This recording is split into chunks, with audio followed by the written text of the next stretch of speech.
Okay, good evening students. இப்போ last session வந்து பார்த்திங்கன்னா நம்ம எர்த்தோட மேக்னெட்டிக் ப்ராப்பர்ட்டி பார்த்துருந்தோம். அதாவது angle of declination and angle of inclination and BH value, இந்த 2 மார்க் மட்டும் இந்த பேஜில் படித்தா போதும். ஓகேங்களா? இப்போ ரிமைனிங் இப்போ பார்க்கக்கூடிய ஒரு 15 பேஜஸ் ஆல்ரெடி நீ படித்தது தான். நான் புதுசாக சொல்கிறதுக்கு ஒன்றுமே கிடையாது. ஆல்ரெடி நீ ஃபஸ்ட் லெசனில் படித்த அதே விஷயங்களை நம்ம இப்போ தேர்ட் லெசனில் படிக்க போகிறோம் 15 பக்கத்துக்கு. அதனால் கொஞ்சம் ஃபாஸ்ட்டாக கூட போயிடும். நம்ம ஏதாவது புரியாத பட்சத்தில் டவுட்டாக இருந்துச்சுன்னா நீ கிளியராக கேட்டுக்கலாம். ஓகேவா? நம்ம ஃபஸ்ட் லெசனில் என்ன படித்தோம் அப்படியே திரும்பி ரிப்பீட் ஆகும். அங்கே எலக்ட்ரிக் ஃபீல்டு படித்தா மேக்னெட்டிக் ஃபீல்டு வரும், அவ்வளோதான். அங்கே ஃபோர்ஸு, இங்கேயும் ஃபோர்ஸு தான். அங்கேயும் ஆக்சியல் ஈக்குவேட்டர் இல்லை, இங்கேயும் ஆக்சியல் ஈக்குவேட்டர் இல்லை. அங்கே டார்க்கு போட எனர்ஜி, இங்கேயும் டார்க்கு போட எனர்ஜி. ஓகேங்களா? அதனால் பார்த்துங்க, அப்படியே கண்டினியூஸாக போகும். ஸோ அந்த வகையில் இப்போ நம்ம என்ன பண்ண போகிறோம், இன்றைக்கி பார்க்க போகிற டாபிக் வந்து basic property of magnets. What is the title of the lesson?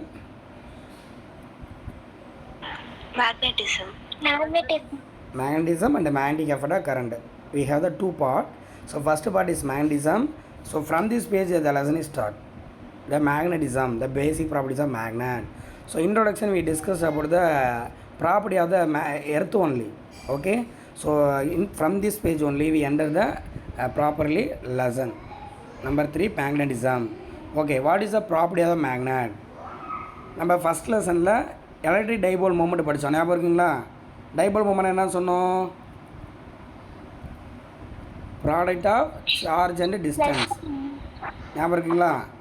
அந்த மாதிரி இப்போ நம்ம சார்ஜ்னால் மைனஸு ப்ளஸ்ன்னு சொல்லுவோமா? அதே இங்கே வந்து பார்த்தீங்கன்னா நம்ம என்னென்னு சொல்கிறாங்க, சவுத்து நார்த்துன்னு சொல்கிறாங்க. மைனஸ்னால் சவுத்துன்னு இமேஜின் பண்ணிங்க, நார்த்துனா ப்ளஸ்ன்னு இமேஜின் பண்ணிங்க. ஓகே, ஒரு பார் மேக்னெட் இருக்குது. இப்போ பார் அங்கே வந்து டேரெக்ஷன் நம்ம பார்த்துருப்போம். மைனஸ்லேருந்து ப்ளஸ் டேரெக்ஷன் சொன்னோம். அந்த மாதிரி இங்கே சவுத்துலேருந்து நார்த்துக்கு. இப்போ அதே மிட் பாயிண்ட் ஓன்னு சொன்னோமாங்க, அதே மிட் பாயிண்ட் இங்கே ஓ. ஒரு சின்ன வித்தியாசம், அங்கே டிஸ்டன்ஸ் 2N போட்டிங்க, இங்கே 2Lன்னு போடுறாங்க. ஒரு வித்தியாசம் காட்டணும்ல? இல்லை டிஸ்டன்ஸ் டின்னு போடுறாங்க, இல்லை ஜீரோலேருந்து உள்ள டிஸ்டன்ஸ் எல், இது ஒரு எல். அப்போ டிக்கு பதிலாக 2Lன்னு கூட போடலாம். ஓகேவா? அப்போ டைபோல் மொமெண்ட் என்னன்னு சொல்கிறாங்கன்னா, அங்கே சார்ஜ் க்யூன்னு சொன்னோமா, இங்கே QMன்னு சொல்கிறோம். QMனா போல் ஸ்ட்ரென்த்து. ஏன்னா மேக்னெட்டோட ப்ராப்பர்ட்டி எங்கே அதிகமாக இருக்குன்னா போல்ஸில் தான் அதிகமாக இருக்கும். ஈவன் தோ எர்த்துலேயும் தானே சொன்னோம், நார்த்துலேயும் சவுத்துலேயும் தான் அந்த லைன்ஸ் அதிகமாக இருக்கும். ஸோ அந்த மாதிரி தான் மேக்னெட்லேயும். அப்போ மேக்னெட்டில் போலில் தான் அதோட ஸ்ட்ரென்த்தே இருக்கிறதுனால அது போல் ஸ்ட்ரென்த்துன்னு சொல்கிறாங்க. போல் ஸ்ட்ரென்த் அதிகமாக இருந்தால் நல்ல மேக்னெட்டுன்னு அர்த்தம். போல் ஸ்ட்ரென்த் கம்மியாக இருக்கா, அது வீக்கான மேக்னெட்னு அர்த்தம். ஓகேவா? அப்போ போல் ஸ்ட்ரென்த் QM ரெண்டு போத் சைடு ஈக்குவல் தான். QM தான் போட்டுருக்காங்க பாருங்கள். அப்போ product of pole strength and distance, magnetic லெங்க்த்துன்னு சொல்கிறோம். ஃபுல்லாக இதுலேருந்து இது வரைக்கும் உள்ளது லெங்க்த்து தானே, அதான் 2Lன்னு போட்டிருக்காங்க. அப்போ ப்ராடக்ட் ஆஃப் இந்த ஈக்குவேஷன் அப்படியே இது பண்ணிங்க. அங்கே 2QA பார்த்தோம், ஞாபகம் இருக்கா? இங்கே 2QM × L, அவ்வளோதான். ஆக்சுவலி என்ன ஃபார்முலா? QM × 2L. 2 மாதிரி தான், வேறு எதுவும் கிடையாது. ஓகேவா? அப்போ அதான் மேக்னெட்டிக் டைபோல் மோமெண்ட்னு சொல்கிறோம். அங்கே வெறும் டைபோல் மொமெண்ட்னா பின்னு போட்டோமா, இங்கே PMன்னு சேர்த்து ஒரு எம்மை மட்டும் சேர்த்துக்கிட்டே வாங்க. அப்போ magnetic dipole moment PM, QM × 2L அப்படின்னு சொல்லியிருக்காங்க. டைபோல் மொமெண்ட் வெக்டாரா ஸ்கேலரா? வெக்டார். ஓகேங்களா? அப்போ மேக்னெட்டிக் டைபோல் மொமெண்ட் வெக்டார் தான். அங்கே மைனஸ் ப்ளஸ்ன்னு சொல்லியிருப்பீங்க, இங்கே south pole to north pole. இதை நோட் பண்ணிங்க, south pole to north pole. ஓகேங்களா?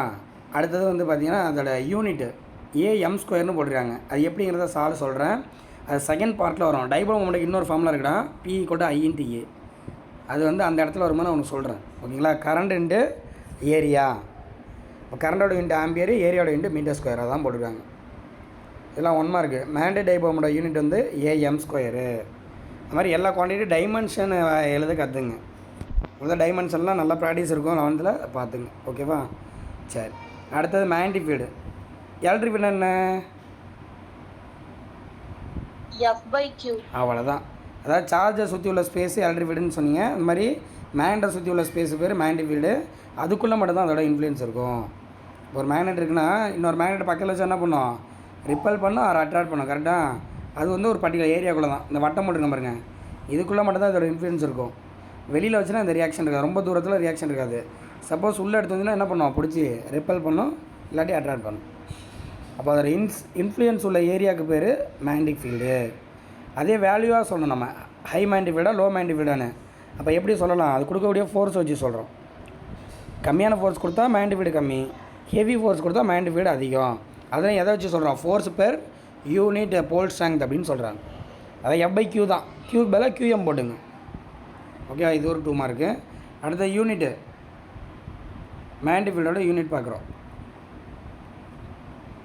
அதாவது ஃபோர்ஸ்னால் என்னென்னு சொல்கிறோம், நியூட்டன் சொல்லுவோமா. அதே போல் ஸ்ட்ரெங்த்துக்கு A × Mமா. இந்த இடத்துல நீ பார்த்துக்கலாமே. இப்போ P = IAன்னு சொன்னா சாரு, P = IA. அப்போ ஆம்பியர் மீட்டர் ஸ்கொயர் நம்ம சொன்னோம். இப்போ டைபோல் மூமெண்ட்டுக்கு வந்து ஆம்பியர் மீட்டர் ஸ்கொயர் கரெக்டுங்களா. இப்போ நம்ம என்ன பண்ணுறோம், QMக்கு கண்டுபிடிக்கணும். இந்த இடத்துல எழுதிடுவோம். PM = என்ன சொல்கிறோம், QM × D. இப்போ QMனா என்ன வரும், P = QMD, அதாவது டிஸ்டன்ஸு. இப்போ QM = P/D. ஆமாம், P/Dன்னு வருதா. அப்போ ஆம்பியர் மீட்டர் ஸ்கொயர் பை ஒரு டிஸ்டன்ஸ் மீட்டர் வரும். P/Mன்னு தானே சொல்கிறீங்க. அப்போ ampere metre square by M. அப்போ ஒரு M கேன்சல் ஆச்சுன்னா A × M மட்டும் வரும். அப்போ நியூட்டன் பை A × M டாப்பில் போடுற பாருங்க, நியூட்டன் பை A × M. அப்போ N A - 1 M - 1, இது ஒரு 1 மார்க்கு. இப்போ நீங்கள் போல் ஸ்ட்ரெங்த்து யூனிட் கிடச்சிருக்கு, அதை எழுதி வச்சுங்க. போல் ஸ்ட்ரெங்த்துக்கு A × M. இங்கே போலில் பாருங்கள், இங்கே வந்து டைபோல் மூமெண்ட்டு தான் போட்டிருக்கான். நீங்கள் போல் ஸ்ட்ரெங்த்துக்கு நோட் பண்ணி வச்சுக்க. QMோட யூனிட்டு என்ன வருது, A × M, AM அப்படின்னு ஆச்சு.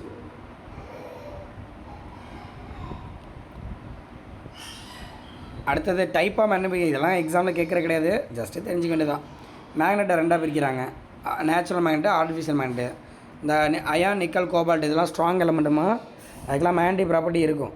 பாருங்கள், காந்தத்தில் கொண்டு போய் இரும்பு வச்சா ஒட்டிக்குது பாருங்கள். அப்போ இரும்புக்கு காந்த பண்பு இருக்குது, மேக்னெட்டிக் ப்ராப்பர்ட்டி. அப்போ அயானு, நிக்கல், கோபால்ட் எல்லாமே நேச்சுரல் மேக்னெட்டு. ஓகேவா. ஆனால் இதில் என்ன ட்ராபேக்கு, அது ஒரு அன்டிசைரபிள் வேல்யூ இருக்கும். வேல்யூ வந்து இவ்வளோ தான் நம்ம சொல்ல முடியாது, அது எவ்வளோ வேணாலும் இருக்கலாம். அப்புறம் டிஃப்ரெண்ட் சேஃபில் இருக்கும். சரிங்களா. நம்ம என்ன பண்ணுறோம், ஆர்டிஃபிஷியல் மேக்னெட்டை ப்ரொடியூஸ் பண்ணுறோம். ஆர்டிஃபிஷியல் மேக்னெட் ப்ரொடியூஸ் பண்ணுறோம். இதோட ஸ்பெசிஃபிக் என்ன கேட்டிங்கன்னா, டிசைடு சேஃப் இருக்கும், டிசைடு வேல்யூ இருக்கும். நம்ம எந்த சேஃப்லன்னா வச்சுக்கலாம், சிலிண்ட்ரிக்கல் சேஃபு, ரெக்டாங்குலர் சேஃபு, அது ஒரு ப்ளஸ் பாயிண்ட்டு. இது ஜஸ்ட்டு பார்த்துங்க, இது நாட் யூஸ். அடுத்தது ப்ராப்பர்ட்டி ஆஃப் மேக்னெட், இது ஒரு 3 மார்க். இது வந்து பேசிக் ப்ராப்பர்ட்டின்னு சொல்லி எல்லாமே சொல்லியிருக்காங்க இது வரைக்கும். Dipole moment, magnetic field, type of மேக்னெட்னு, இதெல்லாம் பேசிக் ப்ராப்பர்ட்டிஸு. இப்போ நம்ம வந்து ஒரு மேக்னெட்டோட ப்ராப்பர்ட்டியாக பார்க்குறோம். இப்போ உங்களை இவ்வளோ ஸ்டூடெண்ட் இருக்கீங்க, ஒவ்வொருத்தவங்களும் ஒரு கேரக்டர் இருக்கும்ல. இப்போ பொதுவாக சொன்னோம் ஸ்டூடெண்ட்டோட கேரக்டர்னு, இப்போ வந்து ஸ்பெசிஃபிக்காக ஒரு ஸ்டூடெண்ட்டுக்கு என்னென்ன கேரக்டர் இருக்கும், அதாவது ஒரு மேக்னெட்டோட ப்ராப்பர்ட்டிஸ் என்னென்ன, இது ஒரு 3 mark. Not a very important, just extra கொஸ்டினாக படிச்சுக்கணும். அழகாக கதை உனக்கு இப்போ காந்தத்தை பற்றி என்னென்ன தெரியும், அதுதான் இங்கே பாயிண்ட்ஸாக இருக்கும். ஓகேங்களா, ரைட். இப்போ காந்தத்தை கட்டி தொங்கோட்டா எப்படி மணிக்கும், Pole direction. What direction, Pole direction, north to south direction. Yes, போல்ஸில் இருக்கும். நார்த்து போல், சவுத்து போலில் இருக்கும். அதுதான் சொல்லியிருக்காங்க ஃபஸ்ட்டு இது. ஸோ ஒரு ஃப்ரீலி மேக்னெட்டை கட்டி தொங்கிட்டா நார்த் சவுத்து நிற்கும். இந்த பாயிண்ட்டை தான் நம்ம என்னவா யூஸ் பண்ணுறோம், காம்பஸ். காம்பஸ் என்ன பண்ணுறாங்க, காந்த கட்டி தொங்க விட்டுருப்பான், அவ்வளோதான். தொங்க விட்டுருப்பான் மீன் ஒரு ஷார்ப் எஜ்ஜில் நிப்பாட்டி வச்சுருப்பாங்க. இப்படி வச்சுருப்பாங்களே, ஒரு சின்ன ஷார்ப் எஜ் இருக்கும், ஒரு டிவைஸ் மாதிரி இருக்குதுன்னு வச்சுங்க. ஒரு ஷார்ப் எஜ்ஜில் மேக்னெட் இப்படி நிற்கும். மேக்னெட் கட்டி தொங்க விட்டனால ஷார்ப் எஜ்ஜை நிப்பாட்டினா அது எப்படி நின்னாலும் நார்த்து சவுத்தில் போய் நிற்கும். அதுதான் பாயிண்ட்டு. ஸோ காந்தத்தை கட்டி தொங்கோட்டா நார்த்து சவுத்து நிற்கும் அப்படின்னு சொல்கிறாங்க. அடுத்த 2 மேக்னெட்டை பக்கத்தில் வச்சா என்ன பண்ணும், அட்ராக்ட் பண்ணும், ரிப்பல் பண்ணும். எஸ், அங்கே பார்த்தது தான் நம்மளுக்கு லைக்கு அன்லைக் சொன்னோம்னா, லைக் சார்ஜ்னால் நம்ம ரிப்பல் பண்ணுமா, அதே தான். லைக் போல்ஸை ரிப்பல் பண்ணுமா, அன்லைக் போல்ஸ் தான் அட்ராக்ட் பண்ணும் அப்படின்னு சொல்கிறாங்க. ஓ, அதை இங்கே சொல்லலையாம இருந்தால் நம்ம தெரிஞ்சுப்போம் அதை. அப்போ மேக்னெட் வந்து என்ன பண்ணுதுன்னா, அட்ராக்ட் ஆர் ரிப்பல் பண்ணும் டுவர்ட்ஸ் இட் செல்ஃப் அப்படி சொல்லியிருக்காங்க. அட்ராக்டிவ் ரிப்பல்ஸ்லாம் எங்கே அதிகமாக இருக்குது, இதுதான் point. End of the bar magnet. ஒரு மேக்னெட் இருக்குன்னா அதோட எண்டில் தான் எப்படி இருக்கும், அதோட பவர் அதிகமாக இருக்கும். ஓகேவா. இப்போ நீ காந்தத்தை மண்ணில் போட்டு எடுத்து பாருங்களேன், அந்த காந்தத்தில் வந்து எஜ்ஜில் தான் வந்து உட்காந்துக்குமா, படத்தில் காட்டுமா, இந்த பாருங்கள், இந்த இடத்துல அந்த காந்தத்துகள் அந்த அயான் ஃபில்லிங்ஸ்லாம் ஒட்டிட்டு பாருங்கள், அயான் ஃபில்லிங்ஸ்னால் சின்ன சின்ன டஸ்ட் பார்ட்டிகள்னு அர்த்தம். அதெல்லாம் எங்கே அதிகமாக ஒட்டியிருக்க எட்ஜில் தான் அதிகமாக இருக்குது பாருங்கள். ஓகேம்மா, அதுதான் இந்த 2ஆம் பாயிண்டில் சொல்லியிருக்காங்க. எல்லாம் நீயே எழுதலாம், படித்து தான் எழுதணும் அவசியம் கிடையாது. சரி, இப்போ என்கிட்ட ஒரு மேக்னெட் இருக்குது, நார்த் இருக்குது, சவுத் இருக்குது. இப்போ என்ன பண்ணுறேன், ஓங்கி உடைக்கிறேன், 2ஆக உடச்சிட்றேன். வாடகையில் கேட்பேன், 2ஆக உடைக்கிறேன் hammer. Very good, very good. நம்ம உடச்சா நார்த்து தனியாகவும் சவுத் தனியாகவும் போயிடும் அப்படின்னு நினைக்காதீங்க. ஒவ்வொரு பீஸும், இந்த பீஸ் என்ன மாறிடும், ஒரு காந்தமாக மாறிடுமா, இது நார்த் சவுத்தாக மாறிடும். அது மாதிரி இந்த பீஸ் இருக்குது பாருங்கள், இது ஒரு நார்த் சவுத்தாக மாறிடும். ஓகேங்களா? அப்போ ஒரு மேக்னெட்டை உடச்சா இன்னொரு மேக்னெட்டாக தான் ப்ரொடியூஸ் ஆகும் அப்படின்னு சொல்கிறாங்க. அடுத்தது எந்த போல் ஸ்ட்ரென்த்தாக இருக்குல்ல, நார்த்து போல் ஸ்ட்ராங்காக இருக்குமா, சவுத் போல் ஸ்ட்ராங்காக இருக்குமா? ஈக்குவலாக இருக்கும். ஆமாம், ரெண்டுமே ஈக்குவலாக இருக்கும் அப்படின்னு சொல்கிறாங்க. ஓகேங்களா? அப்புறம் இந்த மேக்னெட் படத்தை பாருங்களேன். இந்த படத்தில் ஒரு சார்பான விஷயத்தை நீங்கள் கவனிக்கலாம். இதுலேருந்து இது வரைக்கும் ஒரு உதாரணத்துக்கு வச்சுமே ஒரு 6 சென்டிமீட்ரு. Just imagine 6 centimetre. ஆனால் அதோட மேக்னெட்டிக் ப்ராப்பர்ட்டி பாருங்கள், நார்த் எங்கே போட்டுருக்காங்க பாருங்கள், இந்த இடத்துல போட்டுருக்காங்க பாருங்கள் நார்த்து. அதுமாதிரி சவுத்து இங்கேருந்து தான் ஆரம்பிக்கும். லைன்ஸ் ஆரம்பிச்சதுன்னா இந்த இடத்துல ஆரம்பித்து அங்கே வந்து முடியும். புரியுதாடா? அது மாதிரி தான் இங்கே ஆரம்பித்து அங்கே வந்து முடியும். அந்த என்னு எஸ்ஸு அதுதான் அதோட மேக்னெட்டு. இதுக்கு இந்தாண்டெல்லாம் எதுவுமே இருக்காது. அப்போ ஆக்சுவலி மேக்னெட்டோட லென்த்து இவ்வளோ தான் சொல்கிறாங்க. நான் டோட்டலாக 6 சென்டிமீட்டர் சொன்னால் ஒரு இமேஜின் பண்ணிங்க, அது 5 சென்டிமீட்ரு. ஆக்சுவலாக மேக்னெட்டோட லென்த் எவ்வளோ தான் இருக்குது, 5 சென்டிமீட்ரு. ஜாமெட்ரிக்கலாக பார்த்தீங்கன்னா 6 சென்டிமீட்டர் இருக்கும். ஆனால் மேக்னெட்டிக்கலி பார்த்தீங்கன்னா அது சென்டர்லேருந்து வெளில வருது. Magnetic lines, magnetic property, magnetic poles எல்லாமே இந்த நடுவில் போட்டுருக்கான் பாருங்க இந்த இடத்த. அதனால் அவன் என்ன சொல்கிறான்னா 2 லென்த்தாக பேசுகிறாங்க. ஒன்று வந்து ஜாமெட்ரிக் லென்த்து, இன்னொன்று வந்து மேக்னெட்டிக் லென்த்து. அப்போ ரெண்டுத்துக்கான ரேஷியோ மேக்னெட்டிக்கு பை ஜாகிரஃபிக். அப்போ எவ்வளோம்மா, 5/6 கரெக்டாம்மா? அதுக்காக தான் சார் 5 சென்டிமீட்டர் 6 சென்டிமீட்டர் எடுத்துக்கிட்டேன். Ratio of the magnetic length and geometric length 5/6. 5/6னா எவ்வளோ வரும்? இவன் என்ன போட்டிருக்கான், 5/6 எவ்வளோ வந்துருக்கு, 0.833. ஓகேங்களா? இது அப்படியே ஒரு 3 மார்க்குமா. இன்டீரியர் கொஸ்டின் தான் கேட்டாங்கன்னா படிச்சுக்க. படம்லாம் வரைய தேவையில்ல, உனக்கு இதை புரிய வைக்கிறதுக்காக நிறையா படம் கொடுத்துருக்காங்க கீழே. ஓகேங்களா? ஜஸ்ட்டு பார்த்துக்கிட்டா போதும். இது ஒரு 3 mark. Any doubt is here? அப்படியே இந்த பேஜை படித்து பார்த்துருங்க. ஃபஸ்ட் லெசன் அப்படியே ரிப்பீட் ஆகுது. ஒரு 2 மினிட்ஸ் அப்படியே படிச்சிருங்க. ஓகேம்மா. நெக்ஸ்ட் வந்து பார்த்தீங்கன்னா இதை மேக்னெட்டோட ப்ராப்பர்ட்டிலாம் பார்த்துட்டோமா. இதை யூஸ் பண்ணி ஒரு சம்மு கேட்டிருக்காங்க. இப்போ நான் சார் இப்போ தானே சொன்னோம், ஒரு பெரிய மேக்னெட் இருக்குது, 2ஆக உடச்சிங்கன்னா என்ன ஆகும், இது ஒரு பார் மேக்னெட்டாகவும் இது ஒரு பார் மேக்னெட்டாக ஆகிரும். ஓகேங்களா? அவன் என்ன கேட்குறான்னா வாட் அபவுட் டைபோல் மொமெண்ட்னு கேட்குறான். டைபோல் மொமெண்ட்டு பிஎம் என்ன ஆகும், டைபோல் மொமெண்ட்டு மாறுமா மாறாதா?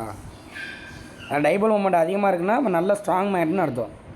டைபோல் மொமெண்ட் கம்மியாக இருக்குன்னா வீக் மேக்னெட்னு அர்த்தம். ஓகேவா? இப்போ நான் என்ன பண்ணுறேன்னா ஒரு மேக்னெட்டை 2ஆக உடைக்கிறேன். What about dipole moment? அதில் அவன் 2 கொஸ்டினாக கேட்குறான். ரெடியூஸ் ஆகுமா? வெரி குட்மா, கரெக்டு தான். அதே 2 விதமாக கேட்குறான். ஒன்று வந்து அலாங் த லென்த் உடைக்கிறேன்னா, இன்னொன்று பர்பண்டிகுலர் டு லென்த் உடைக்கிறான். 2 விதமாக உடைக்கிறேன். வாட் அபவுட் டைபோல் மொமெண்ட் அப்படின்னு கேட்குறாங்க. ஓகேங்களா? இப்போ மத படத்தை பாருங்கள், ஒரு மேக்னெட் இருக்குது, அலாங் த லென்த் உடைக்கிறாங்க. புரியுதா என்ன பண்ணியிருக்காங்கன்னு? இப்படி உடச்சதுனால என்ன ஆயிருக்கு, படத்தை பாருங்கள். லென்த்தோட வேல்யூ அப்படியே இருக்கா, 2 பீஸ்லேயும் லென்த்தோட வேல்யூ கான்ஸ்டன்ட்டு. வேறு ஏதாவது மாறி இருக்கா பாருங்கள்.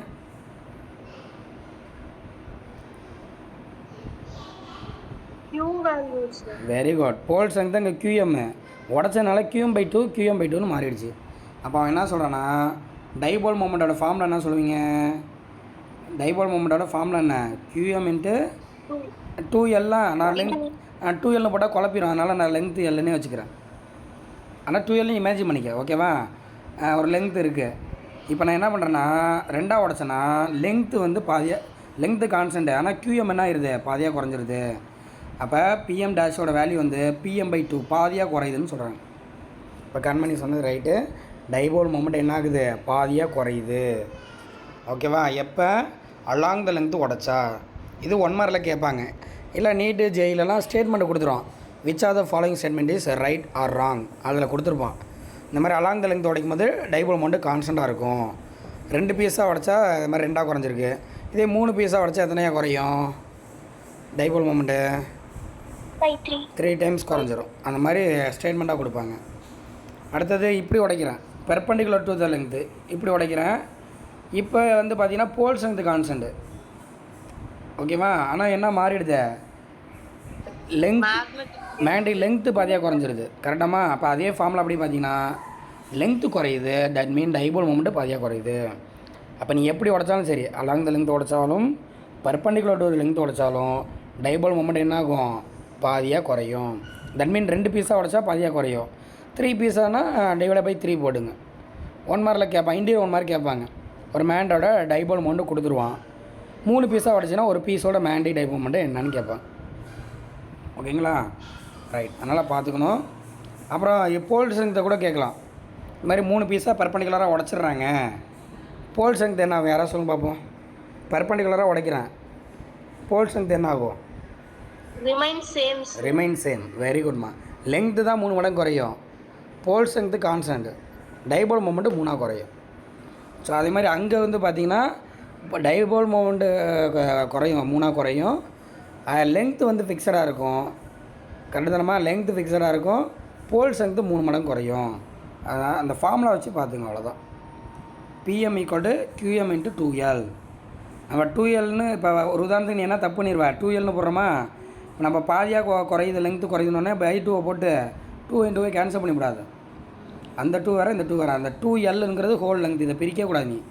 அதனால் சார் லெங்க்த்துன்னே எடுத்துக்கிட்டேன் அவங்க புரியுறதுக்காக, சரிங்களா? அதை பார்த்துங்க. போல் ஸ்ட்ரென்த்துங்கிறது ஒரு மேக்னிடியூட் வேல்யூ சொல்லுது, ஸ்ட்ரென்த்துன்னு சொல்கிறோம்ல, அதனால் இது ஒரு ஸ்கேலார் குவான்டிட்டியாக.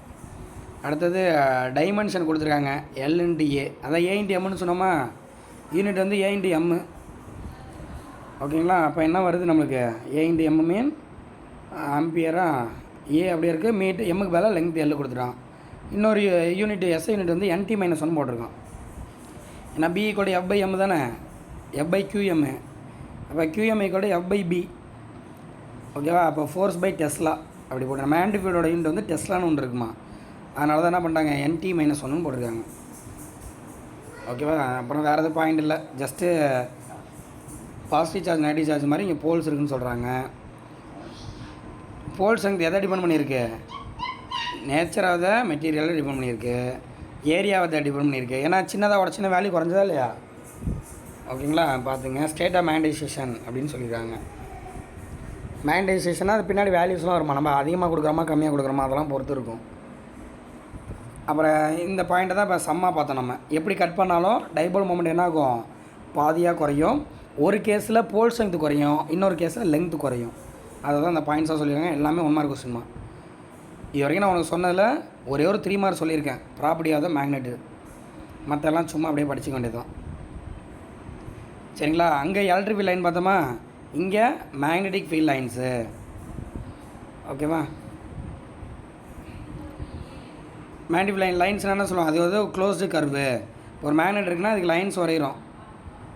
எப்படி வரைவாங்க, நார்த்தில் ஆரம்பித்து சவுத்தில் முடியும், ஓகேங்களா? அப்போ இது வந்து என்னது, க்ளோஸ்டு கண்டினியூஸ் லைன்ஸு. ஆனால் அங்கே வந்து பார்த்தீங்கன்னா ஃபஸ்ட் லெசனை பொறுத்த வரைக்கும் அது க்ளோஸாக இருக்குன்னு அவசியம் கிடையாது. பாசிட்டிவ் சார்ஜ் அங்கடா, சரி இப்போ நான் குடிக்கிறேன், ஓகே? சார்ஜை பொறுத்த வரைக்கும் அவுட்வர்டாக இருக்கும் இன்வர்டாக இருக்குன்னு பார்த்துருக்கோம். அங்கே க்ளோஸாக இருக்கணும்னு அவசியம் கிடையாது. மைனஸ் சார்ஜ் ப்ளஸ் சார்ஜ் சேர்ந்து இருந்தால் தான் க்ளோஸாக இருக்கும். ஆனால் இங்கே பொறுத்த வரைக்கும் எப்படி இருக்குது, க்ளோஸாக மட்டும்தான் இருக்குமா. ஏன்னா நான் தனியாக நார்த்து சவுத்துன்னு வருமா, நார்த் தனியாக சவுத் தனியாக வர பாசிபிள் இருக்கா, இல்லை. அதனால் சேர்ந்து தான் இருக்கும், அதனால் க்ளோஸ் லைனாக தான் இருக்கும் அது.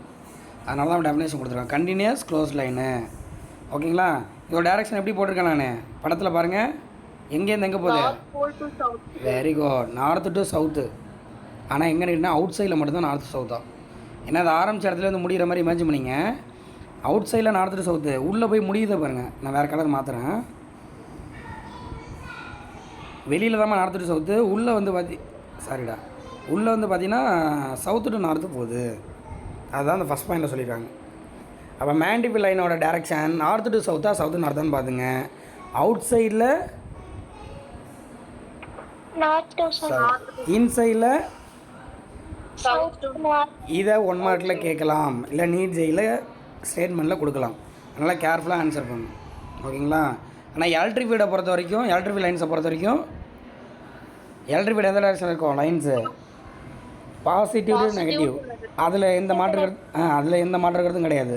ஆனால் மேண்டிஃபீல்ட் லைன்ஸை பொறுத்த வரைக்கும் அவுட் சைட்னா நார்த்து சவுத்து, இன்சைட்னா சவுத்து நார்த்து, அதை பார்த்துங்க. அப்புறம் அங்கே பார்த்து தான் ஏதோ ஒரு பாயிண்டில் டேரெக்ஷன் என்ன பண்ணுறோம், ஏதோ ஒரு பாயிண்டில் வேணும்னா டேன்ஜென்ட் லைன் ட்ரா பண்ணலாம். தெரியுங்களா? இந்த படத்தில் காட்டுறாங்க பாருங்க. இந்த படத்தில் பார்த்தீங்கன்னா இங்கே உள்ளே வர மாதிரி காட்டுறீங்க, இங்கே வெளில போகிற மாதிரி காட்டுறீங்க. சப்போஸ் நான் இந்த இடத்துல பார்க்குறேன், அப்போ நீ என்ன பண்ணணும், அந்த இடத்துல அப்படி டேன்ஜென்ட் லைன் வரையணும். அதுதான் அதோட டேரெக்ஷன். இப்படிதான் அது ஜஸ்ட்டு பார்த்துக்குறோம். ஓகேவா? அப்புறம் லைன்ஸ் இன்டர்செக்ட் ஆகுமா? Never intersect each other. ஏன்னா ஒரே இடத்துல ரெண்டு ஃபீல்டு ஆக்ட் ஆகாது அப்படின்னு சொல்கிறாங்க. ஒரு வரையில் ஒரு கத்தி தான் இருக்கும், அந்த மாதிரி தான் அது. சரிங்களா? ரைட்டு. அப்புறம் வந்து ஒரு இடத்துல நிறையா லைன் இருக்குன்னு அர்த்தம். ஒரு இடத்துல நிறையா லைன் இருக்குது, ஒரு இடத்துல கம்மியான லைன் இருக்குது. மேக்னெட்டிக் ஃபீல்டு நிறைய இருக்கு, கம்மியா. அதான் இங்கே சொல்லிக்கிறாங்க. டிகிரி ஆஃப் த க்ளோஸ்னஸ் நிறையா இருக்குது.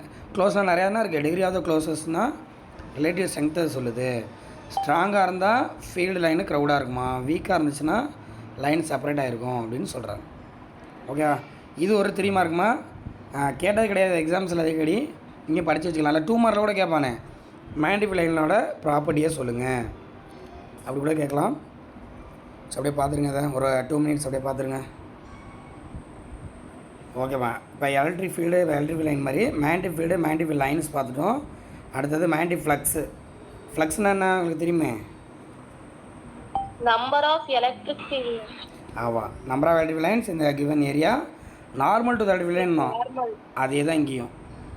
Number of magnetic field lines crossing area normally, எல்லாம் ஒன்று தானே. அவன் லைன் நார்மலாக கிராஸ் ஆகுங்கிறான், நம்ம ஏரியா நார்மலாக கூட எடுத்துக்கலாம், எல்லாம் ஒன்று தான். ஓகேங்களா? அங்கே இஏ காசிட்டான்னு பார்த்தோம், இங்கே பிஏ காசிட்டா. இதில் தீட்டான்னு என்ன, அதுதான் கேர்ஃபுல்லாக ஆன்சர் பண்ணும். தீட்டான்னு என்ன? எலக்ட்ரிக் ஃபீல்ட் லைன்ஸ்க்கும் நார்மல் அந்த ஏரியாவோட நார்மலுக்கும் இல்லை. வெரி குட்மா, அதே தான் இங்கே. அவன் என்ன சொல்கிறான், பி வெக்டார் ஏ வெக்டார்னு சொல்கிறான். ஏ வெக்டார்னு என்ன அர்த்தம்? ஏரியாவுக்கு வரையக்கூடிய நார்மலாக அர்த்தம். இந்த படத்தை காட்டிக்கலாம் பாருங்க. பி வெக்டார் இங்கே இருக்கா, ஏரியாவுக்கு ஒரு நார்மல் வரைஞ்சிருக்கா பாருங்க, அதுக்கு இதுக்குள்ள ஆங்கிள் அப்படின்னு சொல்கிறாங்க. சரிங்களா? அங்கே பார்த்தது அனைத்துமே பொருந்தோம். நம்ம நார்மல்னு எடுத்துக்கிட்டோம்னா தீட்டாக்குள்ள 0 போட்டால் ஞாபகம் இருக்குங்களா? நீ நார்மலாக 90 டிகிரி போட்டக்கூடாது, ஏன்னா டெஃபனேஷன்லேயே 90 இருக்குது. இப்போ 90 - 1 போட்டால் 0 வரும். நார்மலாக 0 போடுங்க, அப்போ பிஏ வரும். ஓகேங்களா? அடுத்தது பேரலல் 0 டிகிரி போடுறாமல் 90 போடணும். அப்போ போட்டிங்கன்னா ஃப்ளக்ஸு 0. அங்கே பார்த்தா அனைத்துமே இங்கே வந்துருமா. ஒரு க்ளோஸ் சர்ஃபேஸ்க்குள்ளே பார்க்கணுன்னா இன்டகிரேஷன் ஆஃப் பிடிஏ. அடுத்த magnetic ஃப்ளக்ஸோட unit mL² T - 2 A - 1. எல்லாம் டைரி போனால் இங்கே ஜஸ்ட்டு பார்த்துக்க வேண்டியதா. அதான் B × DA. அப்போ மேக்னெட்டிக் ஃபீல்டுக்கு முதல்ல இது கண்டுபிடிங்க, டைமென்ஷனு. அப்புறம் ஏரியா இருக்குது மீட்டர்². அப்போ போட்டிங்கன்னா mL² T - 2 A - 1 வரும். இல்லாட்டி நீங்கள் பிக்கு பதிலாக F/Q போடுங்க. பிக்கு பதிலாக F/QM இன்ட்டு ஏரியா. ஃபோர்ஸோட டைமென்ஷன் தெரியும், ஏரியாவுக்கு தெரியும். QMக்கு இப்போ தான் அங்கே போட்டிருந்தோமே, A × Mனா அப்படியே போட்டுக்க வேண்டியதான். நம்ம போல் ஸ்ட்ரென்த்து போட்டிங்கன்னா உங்கள் mL² T - 2 A - 1 வந்துடும். போட்டுருமா? அது QMனா என்ன வரும்? போல் ஸ்ட்ரென்த் தான் A × M சொன்னோமா, A × M. ஏவு கேன்சல் ஆகிடும். அப்போ ஃபோர்ஸோட யூனிட்டு டிவைட் பை M வருது. ஃபோர்ஸுக்கு வந்து mL² T - 2 போடுவீங்க. மிஸ்டேக் ஆகுது.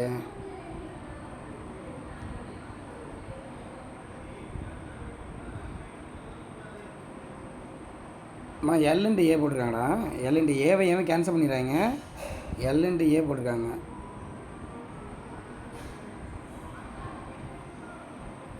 F/QM. இப்போ பிக் பதிலாக F/QM இன்ட்டு ஏரியா. ஃபோர்ஸுக்கு பதிலாக என்ன பண்ணலாம், நியூட்டன் போடலாம். ஆனால் இங்கே வந்து சரி மைண்ட் ஃப்ளக்ஸுக்கான ஃபார்முலா அது. டெல்மிடா. ஃபோர்ஸ்க்கு வந்து mL/T⁻⁻2 ன்னு போடலாம் சார். எஸ், mL/T - 2 இன்ட்டு ஏ அப்படியே இருக்குது. L² வரும் சார். எங்கே L² வரும்? mL² T - 2 ஏக்கு எல் ஸ்கொயர் சார். ஏரி ஏரியா நான் அப்படியே ஏனே வச்சுக்கிறேன், அதை கேன்சல் பண்ணியாச்சு. ஏரியாவுக்கு பதிலாக எல் ஸ்கொயர் போடணும்.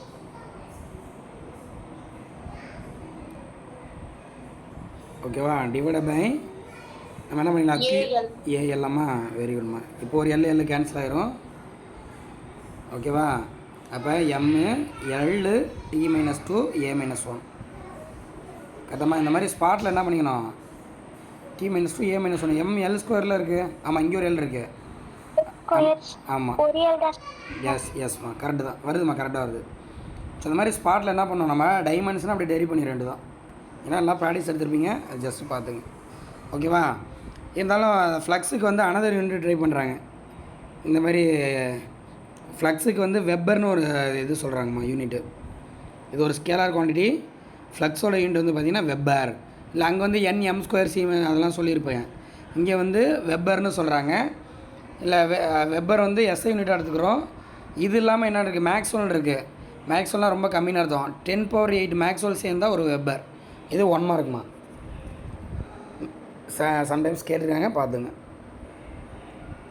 வெப்பரு மேக்ஸ்வெல் ரெண்டுமே என்ன தான், ஃப்ளக்ஸுக்கான யூனிட் தான். 10⁸ மேக்ஸ்வெல் சேர்ந்தால் தான் அது பேர் ஒரு வெப்பர். சரிங்களா? ரைட். இப்போ என்ன பண்ணுறாங்கன்னா ஃப்ளக்ஸ் டென்சிட்டி. அப்போ flux by area phi by A போட்டுங்க, அவ்வளோதான். ஃப்ளக்ஸு பெர் யூனிட் ஏரியா, அதுக்கு தான் நம்ம என்ன சொல்கிறோம்னா ஃப்ளக்ஸ் டென்சிட்டி. அப்போ ஃப்ளக்ஸ் இப்போ ஒன்றும் கிடையாது, இந்த இருக்குது பாருங்கள், phi B equal to B by டிஏன்னு இருக்குது. நான் ஃப்ளக்ஸ் டென்சிட்டின்னு சொல்கிறேன். ஃப்ளக்ஸ் டென்சிட்டினா என்னம்மா? B equal to flux by area. அப்போ இது இது எதுக்கு ஈக்குவல்னு சொல்ல வராங்க? ஃப்ளக்ஸ் டென்சிட்டினா என்ன அர்த்தம்? Magnetic field. அவ்வளோதான். Very good. மேக்னெட்டிக் ஃபீல்டுனாலும் மேக்னெட்டிக் ஃப்ளக்ஸ் டென்சிட்டினாலும் ஒன்று தான். புரியுதா? ஏன்னா phi B equal to B D A, இப்போ B equal to phi by DA, அதான் பை பை ஏன்னு வச்சுங்க. அதான் பை பை ஏன்னு இருக்குது. பை பை ஏ அதான் மேக்னெட்டிக் ஃப்ளக்ஸ் டென்சிட்டி. ஓகேவா? இப்போ மேக்னெட்டிக் ஃப்ளக்ஸ் டென்சிட்டி யூனிட் பார்த்திங்கன்னா வெப்பர் பெர் மீட்டர் ஸ்கொயரு, இல்லாட்டி டெஸ்லான்னு சொல்லியிருக்காங்க. ஓகேவா? இவ்வளோ நேரம் நம்ம பார்த்த மேக்னெட்டிக் ஃபீல்டுனாலும் மேக்னெட்டிக் ஃப்ளக்ஸ் டென்சிட்டினாலும் ஒன்று தான். இப்போ டெஸ்லானுங்கிறது மேக்னெட்டிக் ஃபீல்டு யூனிட்டாகவும் எடுத்துக்கலாம், இல்லை மேக்னெட்டிக் ஃப்ளக்ஸ் டென்சிட்டியும் எடுத்துக்கலாம். ஒரு நிமிஷம்டா. ஏமாக்கா, ஏன் அதில் போய் வாயில் போய் வச்ச? ஒன்றும் இல்லை, சரியாக போய் தண்ணி வச்சு ட்ரை பண்ணதப்போ ஒன்றும் இல்லை. தண்ணி வச்சு வெயிட் பண்ணுமா, வாய் மவுத் வாஷ் பண்ண போ. ஃபுல்லாக பயப்படுது பாரு.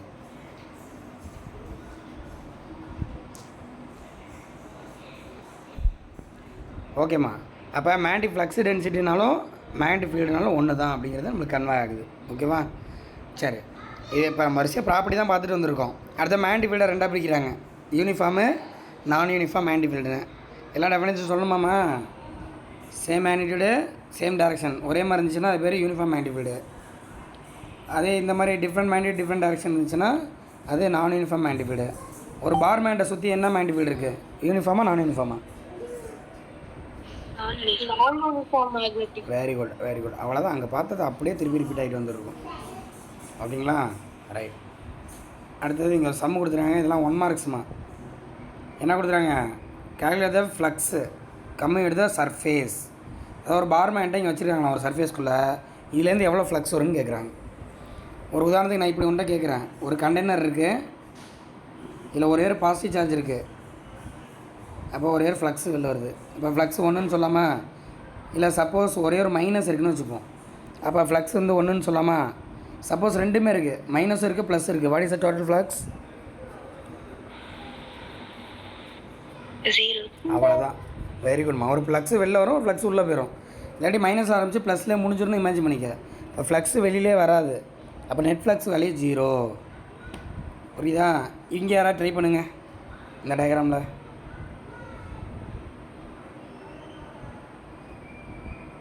அந்த க்ளோஸ் சர்ஃபேஸ்க்குள்ளே நார்த்தும் இருக்குது சவுத்தும் இருக்குடா. அப்போ ஆரம்பிச்ச இடத்துலேயே முடிஞ்சிருது பாருங்கள். அப்போ ஃப்ளக்ஸோட வேல்யூ என்னது? 0. ஆமாம், இது 1 மார்க் கொஸ்டின் தான், ஜஸ்ட்டு அப்படியே பார்த்து வச்சுக்க வேண்டியதான். ஓகே தானே? ரைட். சரி, இது பாருங்கண்ணா, அப்படியே நம்ம ஃபஸ்ட் லெசனில் பார்த்து வந்திருக்கு பாருங்கள். இதில் ஏதாவது புதுசாக நம்மளுக்கு வந்திருக்கா? அப்படியே என்ன வந்திருக்கு, நம்ம இது வரைக்கும் பார்த்தது தான். ப்ரீவியஸ் லெசனில் பார்த்தேன், அங்கே எலக்ட்ரிக் டைப் உண்டு, இங்கே மேக்னெட்டிக் டைப் உண்டு. இங்கே மேக்னெட்டிக், அங்கே எலக்ட்ரிக் ஃபீல்டு மேக்னெட்டிக் ஃபீல்டு. இது ப்ராப்பர்ட்டி மட்டும் கொஞ்சம் 3 மார்க் எக்ஸ்ட்ரா சொல்லியிருக்கோம். அடுத்தது அங்கே எலக்ட்ரிக் லைனு மேண்டிஃபை line, electric flux magnetic flux, type of magnetic field. So அதனால் அப்படியே டிட்டோ தான்டா, அப்படியே நம்ம படிச்சிட வேண்டியதுதான். சரிங்களா? இந்த same one Coulomb's law, Coulomb inverse square law magnetism. அங்கே கூலும்ஸ் லா பார்த்தா ஞாபகம் இருக்குங்களா? What is Coulomb's law? 1/4πε0 Q1 Q2 by R square. Very குட்மா. அதாவது 2 சார்ஜ் நோடில் உள்ள ஃபோர்ஸை பற்றி சொல்லுது. இப்போ 2 மைனஸ் வச்சுருக்கோமா, 2 ரிப்பல் பண்ணிக்கும். எவ்வளோ ஃபோர்ஸோட? அந்த ஸ்பெசிஃபிக் ஃபோர்ஸோட. Daily was to magnitude of charge, inverse was to square of the distance சொன்னோம். அதே இப்போ என்ன பண்ணுறோம், மேக்னெட்டுக்கு அப்ளை பண்ணுறோம். அதே மேக்னெட்டுக்கு அப்ளை பண்ணுறோம். இப்போ 2 மேக்னெட்டை பக்கத்தில் வைக்கிறாங்க. என்ன பண்ணுது? ரிப்பல் பண்ணுது பாருங்கள். நார்த்து ரிப்பல் பண்ணுது. அதே மாற்றி வச்சாங்கன்னா அட்ராக்ட் பண்ணுது. ஓகேவா? அதே தான். இப்போ like poles repel each other, unlike poles attract each other. அப்படி பிடிச்சி தள்ளி கொடுத்து இழுக்குதுன்னா என்ன பண்ணோம்? வித்து ஃபோர்ஸோடு பண்ணோம். அப்போ என்ன சொல்கிறான்? Force tally was to Q1 Q2 சொன்னோமா, இங்கே QMA போடுங்க. 2 மேக்னெட்டு ஏபின்னு எடுத்துக்கிறோம். அப்போ QMA QMB டேலி போஸ்லாம் இருக்குது, டிஸ்டன்ஸுக்கு இன்வெர்ஸ் போஸ்லாம் இருக்குது அப்படின்னு சொல்கிறாங்க. இந்த சேம் ஒன். இப்போ டிஸ்டன்ஸுக்கு எப்படி இருக்குது? டிஸ்டன்ஸோட ஸ்கொயருக்கு இன்வெர்ஸ் போஸ்லாம் இருக்குது. கரெக்டாமா? அதை தான் டைட்டிலாக வாங்கிக்கிறான். இன்வெர்ஸு ஸ்கொயர்லா. டிஸ்டன்ஸோட ஸ்கொயருக்கு இன்வெர்ஸாக இருக்குது. அப்போ இன்வெர்ஸை பற்றி பேசுனால, அது ஸ்கொயரை பற்றி பேசுனால இன்வெர்ஸ் ஸ்கொயர்லான்னு ஒரு எக்ஸ்ட்ரா சேர்த்துருக்காங்க. அவ்வளோதான். நீ மற்றபடி எதுவும் பண்ணோம்னா இது ஜஸ்ட் ஒரு 2 மார்க் படித்தா போதும்டா. The force of attraction or repulsion between 2 magnetic poles, diagonally was to product of the poles and inverse was to square of the distance. அவ்வளோதான், முடிஞ்சு போச்சு. அங்கே அப்புறம் டேலி போஸில் ஈக்குவலாக மற்ற ஒரு கான்ஸ்டன்ட் கே வருமா? அங்கே கேனா நம்ம என்ன சொல்லியிருந்தோம்? 1/, மறந்துருச்சு சொல்லுங்கள். 1/4πε0. அதோட வேல்யூ என்ன? இந்த 1/4 வேல்யூ 9 × 10⁹. அவ்வளோதான். ஸோ அந்த மாதிரி இங்கே என்ன எடுத்துக்கிறாங்க அப்படின்னு கேட்டிங்கன்னா, இந்த இடத்துல வந்து பார்த்தீங்கன்னா கேக் பதிலாக μ0/4π எடுத்துக்கிறாங்க. இது எல்லாமே கான்ஸ்டன்ட் தான், நம்ம ஜஸ்ட்டாக தெரிஞ்சுக்கிறோம், அவ்வளோதான். கேயோட வேல்யூ வந்து μ0/4π. இது இந்த μ0ஓட வேல்யூ 4πலாம் சப்ஜெக்ட் பண்ணால் 10⁻7 வருது. 10⁻−7. ஓகேங்களா?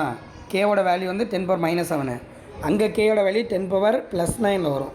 9 × 10⁻9. இது 10⁻−7 வந்திருக்கு. அதனால் இது ஜஸ்ட்டு பார்த்துங்க.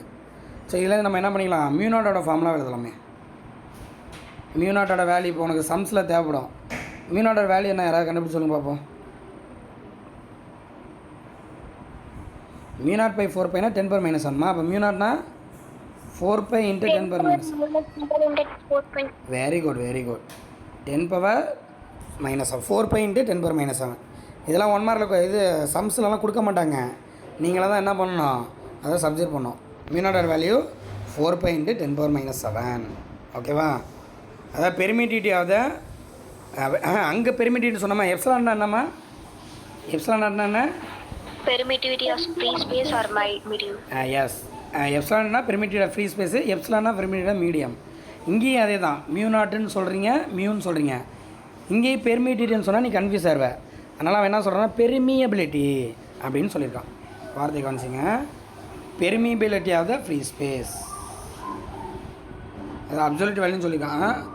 Absolute permeability of the free space, அதாவது அது எந்த அளவுக்கு அலோவ் பண்ணுது மேண்டிஃபை லைன்ஸை. மீடியத்தை பொறுத்து மாறுமா. இப்போ மேக்னெட் வேக்கமில் ஒரு மாதிரி ரெஸ்பாண்ட் பண்ணும், தண்ணிக்குள்ளே ஒரு மாதிரி ரெஸ்பாண்ட் பண்ணும். அந்தளவுக்கு பவர் இருக்கவன் கொஞ்சம் கூட ஆகலாம். அப்போ அந்த பெர்மியபிலிட்டி அப்படின்னு சொல்கிறாங்க. வேக்கமில் பெர்மியபிலிட்டி ஃப்ரீ ஸ்பேஸு, மீடியத்தில் நம்ம என்னென்னு சொல்கிறாங்க? பெர்மியபிலிட்டி அப்படி மியூன்னு சொல்கிறாங்க. ஓகேவா? இப்போ நம்ம ஃப்ரீ ஸ்பேஸு அந்த H ஸ்டாண்ட்ஸ் ஃபார் ஹென்ரி. அதை யூனிட் போட்டுருக்காங்க பாரு, ஹென்ரி பெர் மீட்டர்னு போட்டுருக்காங்கடா. எவ்வளோ மெமரைஸ் பண்ணிங்க. கேயோட யூனிட் வந்து பார்த்திங்கன்னா ஹென்ரி பெர் மீட்டர். 1 மார்க்கில் கேட்கலாம். அங்கே கேயோட வேலை நம்ம பார்த்தோம்ல, nm² c-2 அப்படின்னு. அந்த மாதிரி இங்கே கேயோட யூனிட் வந்து பார்த்திங்கன்னா ஹென்ரி பெர் மீட்டர். இதெல்லாம் பின்னாடி கண்டுபிடிச்சி காட்டுவாங்க. μ0 வச்சு கண்டுபிடிப்பாங்க. இப்போ நம்ம ஜஸ்ட்டு தெரிஞ்சு போதும். ஓகேவா? ரைட். இதை வச்சு ஒரு சம் கொடுத்துருக்காங்க பாருங்கள், ரொம்ப சிம்பிளான சம்மு. இதெல்லாம் தான் கம்பல்சரியில் கேட்பாங்க நம்மளுக்கு. 2 மேக்னெட் நடுவில் ஃபோர்ஸோட வேல்யூ கொடுத்துட்டாங்க, 9 × 10⁻³ அப்புறம் அந்த டிஸ்டன்ஸை கொடுத்துட்டான் 10 சென்டிமீட்டராக. சென்டிமீட்டர் இருக்கா மில்லிமீட்டர் இருக்கான்னு பார்த்து கேர்ஃபுல்லாக பண்ணணும். பப்ளிக் எக்ஸாமில் என்ன பண்ணிடுறாங்க, சென்டிமீட்டர் தூக்கிட்டு மில்லிமீட்டர் போடுறோம். அதனால் ஒர்க் அவுட் பண்ணி தான் நீங்கள் கண்டுபிடிக்கணும், பார்த்து கேர்ஃபுல்லாக இருங்க. போல் ஸ்ட்ரென்த்து கேட்குறான். அப்போ என்ன பண்ணுறான், F = K QMA QMB/r². MA MB ஈக்குவலாக தான் இருக்காங்களா, அப்படியே QMனே போட்டுக்கிறாங்க. இப்போ QM² வருது, ரீஅரேஞ்ச் பண்ணிங்கன்னா 30 × 10⁻⁻1 வருது. ஓகேங்களா? ஸோ இந்த மாதிரி நம்ம என்ன பண்ணிக்கலாம், அதோட வேல்யூவை கண்டுபிடிச்சிக்கலாம் அப்படின்னு சொல்கிறாங்க.